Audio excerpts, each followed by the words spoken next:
بسم اللہ الرحمن الرحیم۔ شروع اللہ کے نام سے جو بڑا مہربان نہایت رحم کرنے والا ہے۔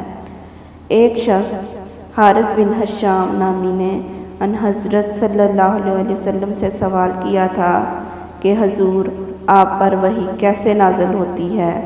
آپ صلی اللہ علیہ وسلم نے فرمایا، وحی نازل ہوتے وقت کبھی مجھ کو گھنٹی کی سی آواز محسوس ہوتی ہے اور وحی کی یہ کیفیت مجھ پر بہت شاخ گزرتی ہے۔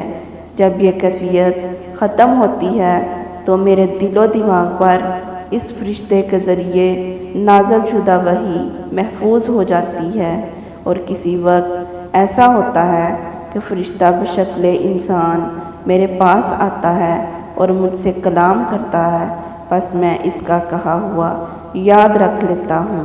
حضرت عائشہ رضی اللہ تعالیٰ عنہ کا بیان ہے کہ میں نے سخت کڑاکے کی سردی میں ان حضرت صلی اللہ علیہ وسلم کو دیکھا ہے کہ آپ صلی اللہ علیہ وسلم پر وحی نازل ہوئی، اور جب اس کا سلسلہ موقوف ہوا تو آپ صلی اللہ علیہ وسلم کی پیشانی پسینے سے شرابور تھی۔